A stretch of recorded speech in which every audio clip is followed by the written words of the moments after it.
as far as what is wrong with them motorically or sensory wise, I mean, it just runs the full gamut. You don't know until you get in there and start working with them. You know, their head slammed forward, their head slammed back, their brain went this way, their brain went that way. So what ended up happening as far as where their limitations are? You don't really know until you get in there and see. So it's not nice and clean and neat like they had a middle cerebral stroke on the right side and their left side they were having. It's not clean like that. It could be that one leg is involved. It could be that three extremities are involved. So you don't really know until you get in there as far as motorically.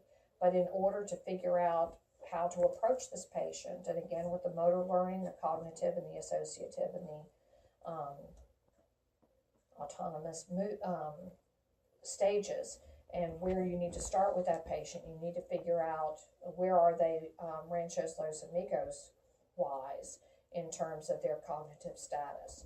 Because are they not going to be able to pay attention to you for even 10 seconds? You know, then your approach and your environment has to be different than if they're in like up at level 7 and you're getting ready for discharge and they really can stick with you for a long length of time. So that cognitive level is going to tell a lot in terms of the patient with traumatic brain injury. As far as, again, with any kind of impairments that they have, it is going to just depend on the head injury themselves. But when you get these scenarios, you're going to know exactly what to treat. You know, it's not going to be a mystery or you have to make it up as you go along. The scenario will be very, very clear. So you will have a plan of care, you will have goals, and you will have a scenario that is clear on what that patient has and what that patient is lacking. Okay.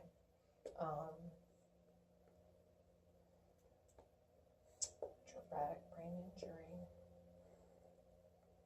And usually patients with TBI do much better in a one-on-one situation with not a lot of distractions. Even when they get into those higher levels, you can get them into a gym, but still those mat tables are far enough apart where they can really focus it in on what you're trying to get them to do.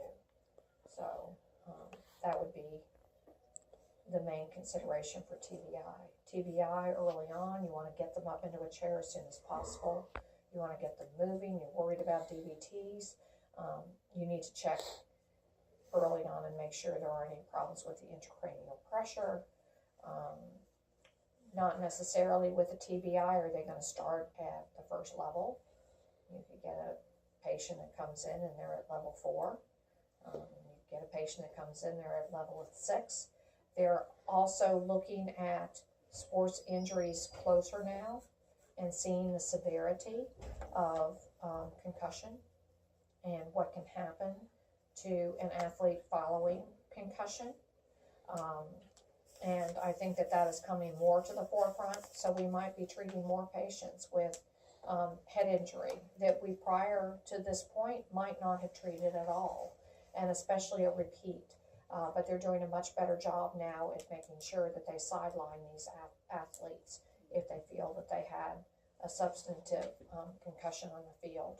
So, you know, you might not end up with as many repeat injuries, but we'll probably see more patients with milder head injuries as a result of this because they've been doing an awful lot of research in this area, which is very interesting research. So that's TBI. Any questions about TBI? Is this at all helpful? Mm-hmm.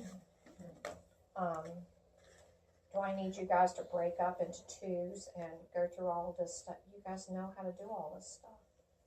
I mentioned this morning, you guys are ready to go out into clinic.